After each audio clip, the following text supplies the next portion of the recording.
93 سورہ مزمل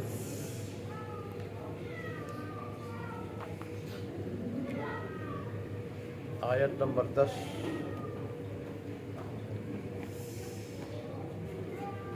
اعوذ باللہ من الشیطان الرجیم بسم اللہ الرحمن الرحیم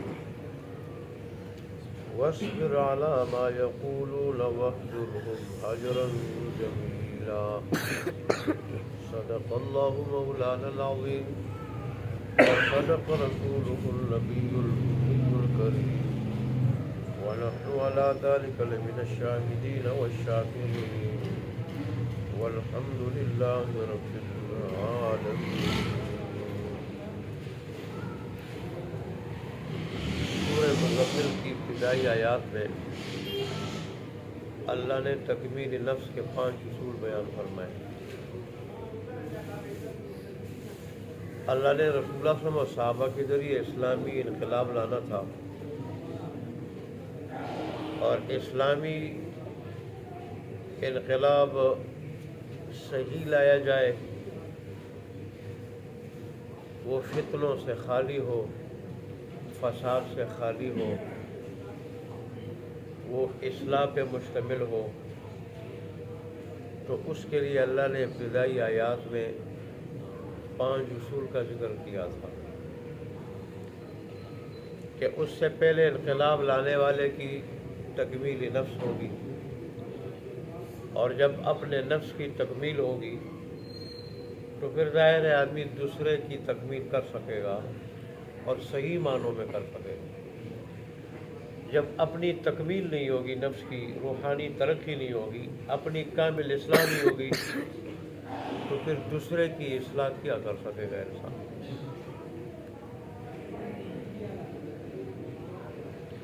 یہی وجہ ہے کہ بعض جذباتی قسم کے لوگ اصلاح کے لیے نکلتے ہیں،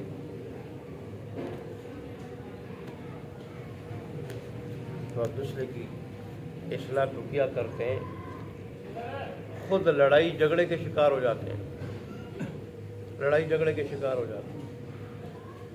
اس لیے اللہ تبارک و تعالیٰ نے یہاں ایسے اصول دیے کہ آدمی جب اصلاح کے لیے نکلے تو اصلاح کر کے آئے. یہ نہ ہو کہ خود فساد کا اور افساد کا شکار ہو جائے، خود فساد کا اور افساد کا شکار ہو جائے. اللہ، اس لیے اللہ نے ابتدائی آیات میں آگے بھی اصول ہے، جیسے آج ایک اصول بیان کیا، لیکن گزشتہ آیات میں بھی اصول ہے تکمیل نفس. پہلا اصول کیا ہے قیام اللیل، کہ رات کو ایسے وقت میں اٹھ کے اللہ سے تعلق مضبوط کرے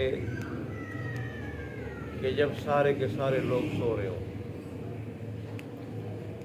اللہ سے جب تک تعلق مضبوط نہیں ہوتا انسان کا، تو خود اس کی ذات مکمل نہیں، اور جب اس کی ذات مکمل نہیں تو اوروں کی اصلاح کیا کرے گا. یہ تو سب سے پہلے رات کو اٹھ کے، اور رات کو اس لیے کہ رات نیند کے لیے ہوتی ہے، رات آرام و راحت کے لیے ہوتی ہے. تو جو چیز نیند کے لیے ہو، آرام و راحت کے لیے ہو، اس میں اٹھنا، آرام کو، راحت کو قربان کرنا، نیند کو قربان کرنا، یہ بڑا مشکل کام ہے، مشقت والا کام ہے. اور جو اللہ کے لیے مشقت برداشت کر کے یہ کمزور انسان اس کمزور دنیا میں رنگینیوں اور فریبوں سے بری ہوئی دنیا میں جب اللہ سے تعلق مضبوط کرنے کی کوشش کرتا ہے، اس کے اسباب اختیار کرتا ہے، تو اللہ تبارک و تعالیٰ اس تعلق کو مضبوط کر ہی دیتا ہے. رب کی طرف سے بھی توفیق ہو جاتی ہے اور اس میں مضبوطی آ جاتی ہے.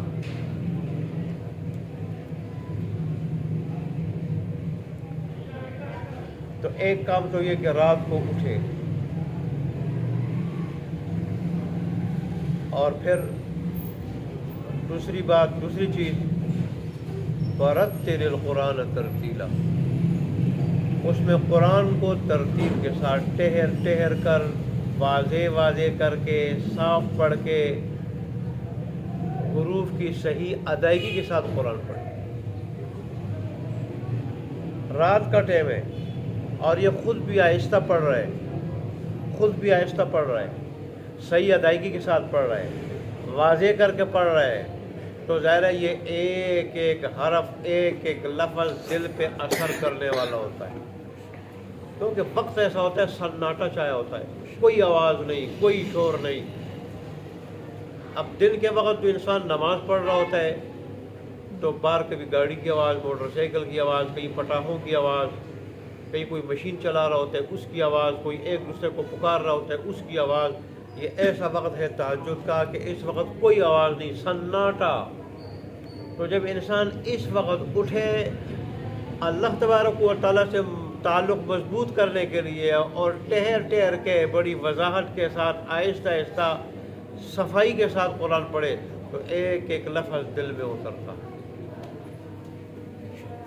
تو ہمارا دوسرا اصول نے دیا کہ قرآن کو بالکل ٹہر ٹہر کے واضح کر کے اور صحیح ادائیگی کے ساتھ تجوید کے ساتھ قرآن پڑھے۔ پھر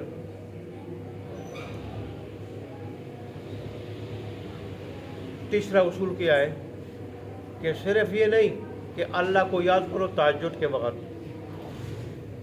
تہجد کے وقت تلاوت کی شکل میں، نماز کی شکل میں، نماز اور تلاوت اور تہجد کے علاوہ عام اوقات میں بھی اللہ کو بلانا نہیں چاہیے۔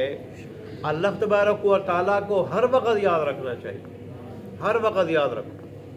جیسے اللہ نے فرمایا یا ایھا الذین آمنوا اذکروا اللہ کثیرا، اذکروا اللہ کثیرا لعلکم تفلحون، ایمان والو اللہ کو کثرت سے یاد کرو تاکہ تمہیں فلاح ملے، تمہیں کامیابی ملے، تم فلاح کو پہنچ جاؤ، کامیابی مل جائے تمہیں۔ ایک جگہ ہے کہ اللہ کو اپنے آباء و اجداد کی طرح یاد کرو، جیسے تم اپنے آباء و اجداد کو یاد کرتے ہو، بلکہ اس سے بھی زیادہ یاد کرو، اس سے بھی زیادہ یاد کرو۔ تو نماز، تہجد اور تلاوت کے علاوہ بھی اللہ تبارک و تعالیٰ کو یاد کرو۔ اس میں رسول اللہ صلی اللہ علیہ وسلم سب سے زیادہ عمل کرتے ہیں۔ حضرت عائشہ صدیقہ رضی اللہ عنہا کی روایت ہے کہ رسول اللہ صلی اللہ علیہ وسلم یذکر اللہ فی کل احیانہ، رسول اللہ صلی اللہ علیہ وسلم ہر وقت اللہ کو یاد رکھتے تھے، ہر وقت یاد کرتے تھے، اللہ کو ہر وقت اللہ کا ذکر کرتے تھے۔ ذکر اللہ ہر وقت زبان پہ جاری رہتا تھا۔ اور کسی نے پوچھا کہ اللہ کے پیارے حبیب سب سے افضل عمل کیا ہے، تو رسول نے فرمایا یہ کہ آپ کی زبان ہر وقت اللہ کی یاد سے تر رہے۔ اور حدیث شریف میں آتا ہے کہ اللہ تبارک و تعالیٰ کو یاد کرنے والا، اللہ کی تلاوت کرنے والا، اس کو اللہ تبارک و تعالیٰ بڑا دیتا ہے، اور ایسے لوگوں کی ہر مراد اللہ پوری کرتا ہے، ہر مراد پوری کرتے اللہ تبارک۔ اور بعض روایات میں آتا ہے اللہ کے عذاب سے بھی کوئی بڑھ کر، اللہ کے ذکر سے بھی کوئی بڑھ کر اللہ کے عذاب سے بچانے والی کوئی چیز ہے؟ جو اللہ کا ذکر کرتا ہو اللہ تبارک و تعالیٰ اس کو اپنے عذاب سے، ہر آفت سے، ہر مصیبت سے بچا لیتے اللہ تبارک و تعالیٰ۔ اور اللہ کہہ رہے جو مجھے یاد رکھتا ہے، مجھے یاد کرتا ہے، میں اس کو یاد رکھتا ہوں، اس کو یاد کرتا ہوں۔ تم زمین والوں میں مجھے یاد کرو، میں آسمان والوں میں تمہیں یاد کرتا رہوں۔ اتنی فضیلت ہے۔ تو تیسرا اصول اللہ تبارک و تعالیٰ نے یہ دیا کہ مجھے یاد رکھا کرو، میرا ذکر کیا کرو، ہر وقت میرا ذکر کیا کرو، مجھے بلاؤ مت۔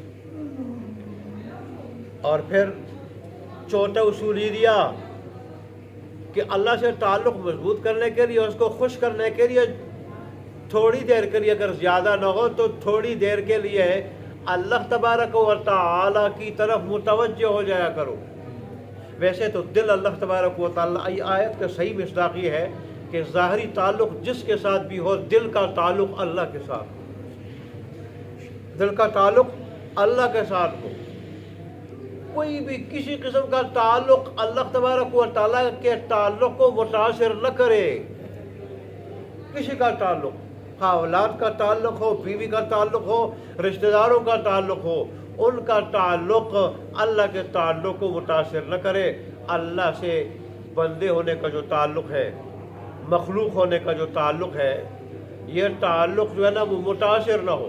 مطلب کسی کو خوش کرنے کے لیے اللہ کو ناراض نہ کر دے انسان، کسی کو خوش کرنے کے لیے اللہ کو ناراض نہ کر دے. میرے بیٹوں کو خوش کرنا ہے اس طریقے سے کہ اللہ ناراض نہ ہو جائے، بیوی کو خوش کرنا ہے اس طریقے سے کہ اللہ ناراض نہ ہو جائے، برادری کو خوش کرنا ہے اس طریقے سے کہ اللہ ناراض نہ ہو جائے. یہ مطلب ہے اس کا. جہاں ظاہری مطلب تو اس کا ہے کہ تہجد کے وقت اللہ تبارک و تعالیٰ کی طرف الگ ہو جایا کرو، ہر طرف سے تعلق کاٹ کے اللہ کے ساتھ تعلق جو ہے کیا جوڑ لیا کرو کہ اب رب کی کیا ہے، مناجات ہے، تہجد کی نماز ہے، تلاوت ہے. لیکن اس کا مطلب یہ مفسرین نے بیان کیا ہے کہ قلب کا رخ ہمیشہ رب کی طرف، ہمیشہ رب کی طرف ہو. جو بھی کام کرے میں یہ کام کر رہا ہوں، اس سے میرا اللہ رب کا تعلق کہیں متاثر تو نہیں ہوگا، میرا رب اس سے ناراض تو نہیں ہوگا. جب کسی کی ناراضگی ہوتی ہے تو تعلق متاثر ہوتا ہے نا، ناراضگی ہوتی ہے تعلق متاثر ہوتا ہے. تو میرا رب اس سے ناراض تو نہیں ہوگا میں جو کام کر رہا ہوں. یہ اللہ تبارک و تعالیٰ نے ہمیں جھنجھوڑا ہے کہ اگر ہر کام میں یہ دیکھو گے کہ ہم جو کر رہے ہیں اللہ ناراض ہوگا یا راضی ہوگا، یہ چوتھا اصول ہے. اس سے تمہارے نفس کی تکمیل ہوگی، تکمیل ذات کی تکمیل ہوگی، پھر تم دوسرے کی اصلاح کے اہل بن سکو گے، اور پھر دنیا میں اسلامی انقلاب صحیح طریقے سے 100% صحیح طریقے سے اسلامی انقلاب لا سکو گے جو ہر قسم کے فتنے سے خالی ہوگا.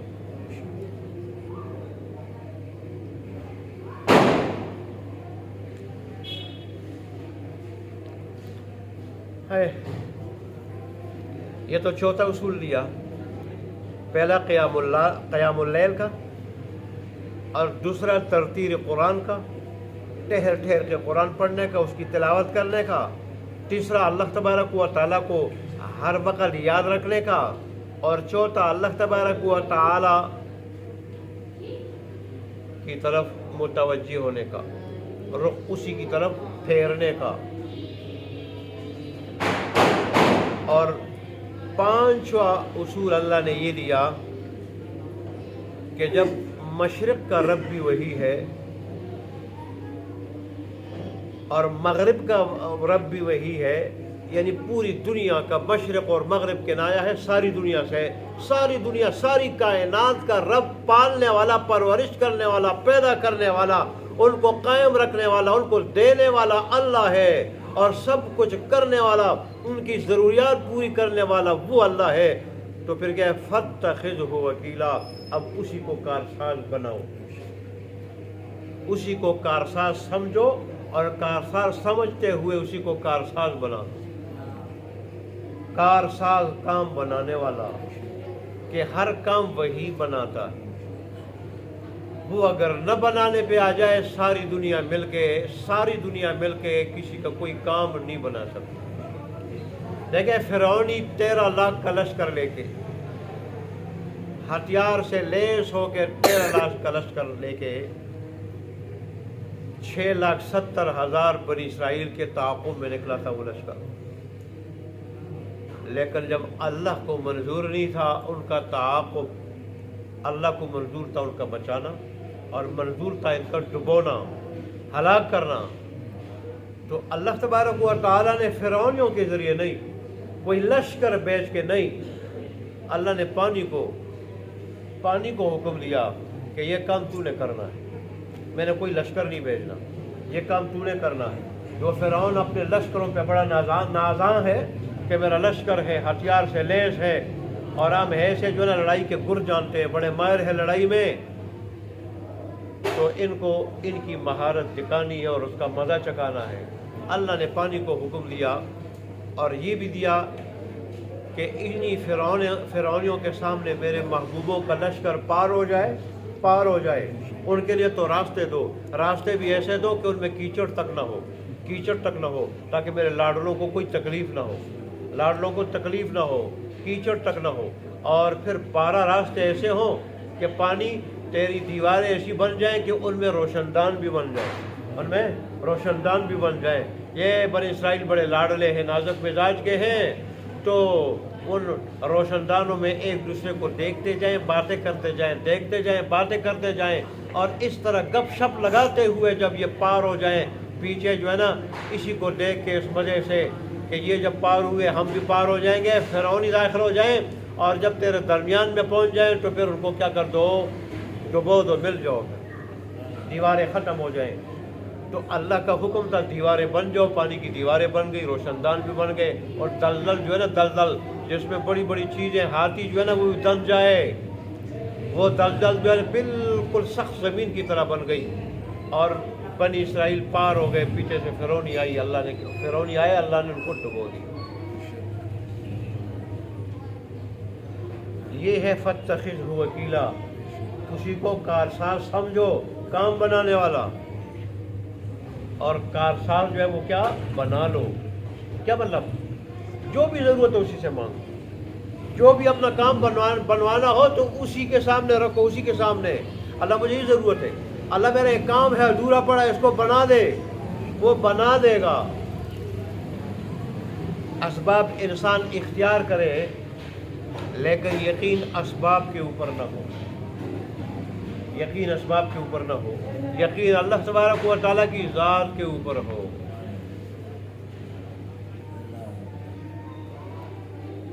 دیکھیں کھانے سے پیٹ بھرتا ہے، لیکن یقین پیٹ بھرنے کا کھانے پہ نہ ہو، اللہ کی ذات۔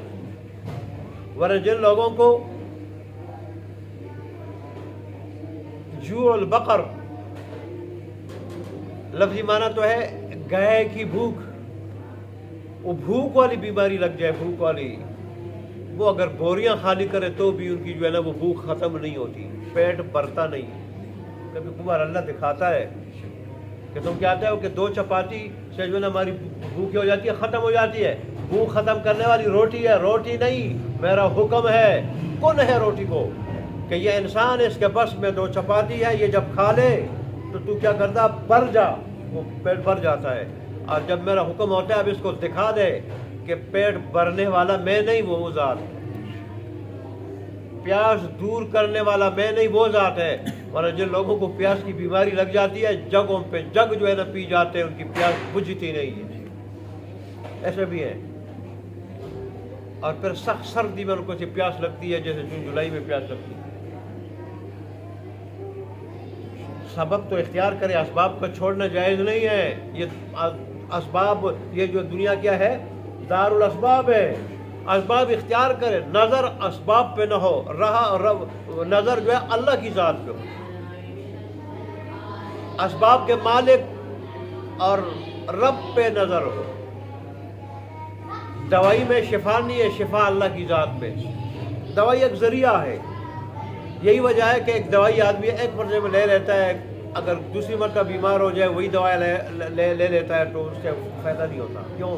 پہلی مرتبہ، پچھلی مرتبہ اللہ نے اس میں شفا رکھی تھی، اب نہیں۔ تو اس لیے اللہ تبارک و تعالیٰ فرماتے ہیں یہ سارے کے سارے اصول اپنا لو، میں کہ اصول یہ بھی ہے کہ کارساز مجھے سمجھو، مجھے بنا لو، میرے سوا کوئی کام بنانے والا نہیں۔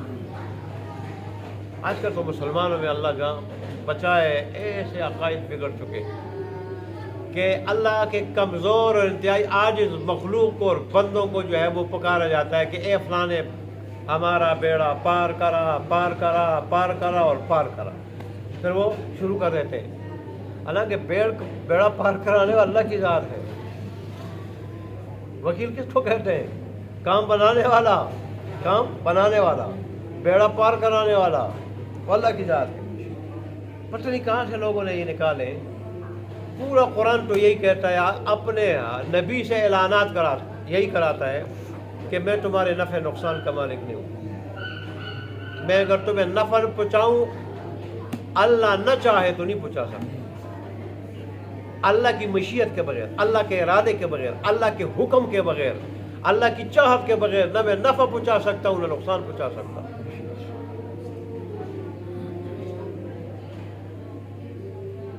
رسول اللہ نے تو یہ بھی لازم کرایا ہے قُلْ لَا أَمْلِكُ لِنَفْسِي، میرے ابھی آپ کہہ دیں کہ میں اپنے واسطے مالک نہیں ہوں، نفعا ولا ضرا، میں اپنے واسطے مالک نہیں، نہ کسی نفع کا اور نہ کسی ضرر کا نقصان، اپنے واسطے. جب اللہ کے نبی اور اللہ کے حبیب امام الانبیاء جن کا مقام اللہ کے بعد ہے، اللہ کے بعد جن کا مقام ہستی ہے، ان کو اللہ یہ ان سے اعلان کرا رہے ہیں، تو پھر اور کس کھاتے میں؟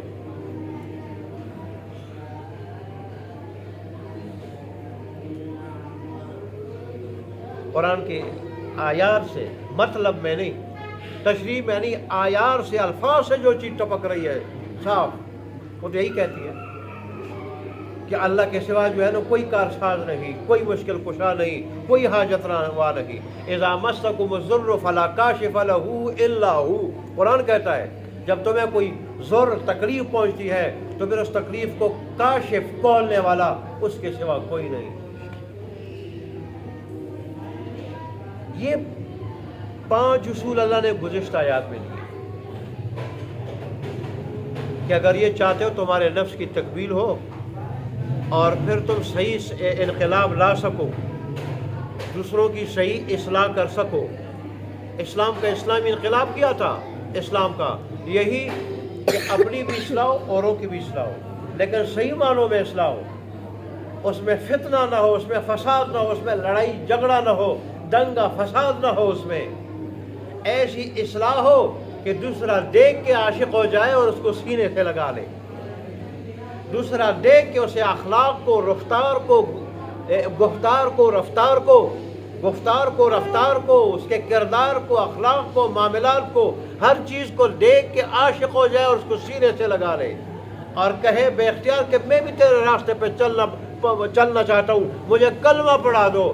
ایسے کئی یہودی تھے سخت دشمنان اسلام، انہوں نے اسلام کے بعد عادلانہ فیصلے جب دیکھے کہ ایک طرف مسلمان کھڑا ہے اور ایک طرف یہودی کھڑا ہے، لیکن جب اسلام اصول کے مطابق یہودی حق پہ بظاہر حق پہ نظر آتا ہے، حق پہ، اور مسلمان حق پہ نہیں نظر آتا، تو فیصلہ یہودی کے حق پہ کیا جاتا ہے، حالانکہ حقیقت میں مسلمان حق پہ تھا. لیکن جج انسان ہونے کے ناطے ظاہری گواہی کو، ظاہری دلائل کو، شواہد کو دیکھ رہا تھا، یہودی کے حق میں تھے، تو اس نے نہیں دیکھا کہ ایک طرف یہودی ہمارا جانی دشمن ہے، دوسری طرف مسلمان ہے جو ہمارے مذہب کا پیروکار ہے، اس کو نہیں دیکھا، فیصلہ یہودی کے ہاتھ میں حق میں دے دیا. تو یہودی نے یہ دیکھ کے فوراً اس کہنے پہ مجبور ہوا اشہد ان لا الہ الا اللہ واشہد ان محمد رسول اللہ. اللہ نے فرمایا کہ اس طریقے سے انقلاب لانا چاہتے ہو، اس طریقے سے دوسروں کی اصلاح کرنا چاہتے ہو، اس میں دنگا فساد نہ ہو، لڑائی جھگڑا نہ ہو، ہاتھا پائی نہ ہو، کوئی فساد فتنہ نہ ہو، دوسرا خود تمہارا عاشق ہو جائے، تو پھر اس کے لیے ان اصول پہ عمل کرو. اور ساتھ پھر یہ آج کا جو اصول اللہ نے بیان کیا، وَاصْبِرْ عَلَىٰ مَا يَقُولُونَ، وَاصْبِرْ، جو کچھ کافر کہتے ہیں ان پہ صبر کا مظاہرہ کرو. کافروں نے کیا کچھ نہیں کہا، کافروں نے مجنون کہا، اللہ نے فرمایا صبر کرو، دیوانہ کہا. حالانکہ ایک نبی سارے انسانوں میں سب سے زیادہ دانا ہوتا ہے، عقل مند ہوتا ہے، اچھے اخلاق والا ہوتا ہے، اچھے معاملات والا ہوتا ہے، سمجھدار ہوتا ہے ایک نبی سارے انسانوں سے بڑھ کر. یہی وجہ جب انہوں نے دیکھا کہ ہم نے دیوانہ کہا، ان کے اخلاق پہ تو دیوانوں والے نہیں، ان کی باتیں بھی تو دیوانوں والی نہیں، تو پھر کہا کہ نہیں کاہن ہے. لیکن جب یہ دیکھا کہ کاہن تو کیا ہے، خود غرض ہے، مطلب پرست ہوتے ہیں، ان میں تو وہ بات بھی نہیں ہے، یہ تو غریبوں کے خدمتگار ہیں، غریبوں کے کیا ہے، خدمتگار ہیں، صلہ رحمی کرنے والے ہیں، بے لوث کہنے والے ہیں، سب کچھ، ان میں تو ان کی طرح وہ باتیں نہیں ہیں. تو پھر کہا نہیں شاعر ہے، شاعر. اور پھر جب دیکھا اس اعتبار سے بھی ہم جو ہے وہ کیا ہوتے ہیں، جھٹلائے جاتے ہیں. ان کا کلام تو شاعرانہ نہیں. بڑے بڑے شاعر آ کے جب سنتے ہیں وہ کہتے ہیں شعر نہیں ہے، یہ شعر نہیں ہے، یہ بندے کا کلام نہیں ہے، یہ اللہ کا کلام ہے. شاعر کلمہ پڑھ لیتے ہیں، پھر کہتے ہیں نہیں جادو ہے. کیا ہے؟ جادو ہے. انسان جب ضد پہ آ جائے، اناد پہ آ جائے، وہ پھر طرح طرح کے جھوٹ بولتا ہے، اور کبھی کیا بکتا ہے، کبھی کیا بکتا ہے. وہ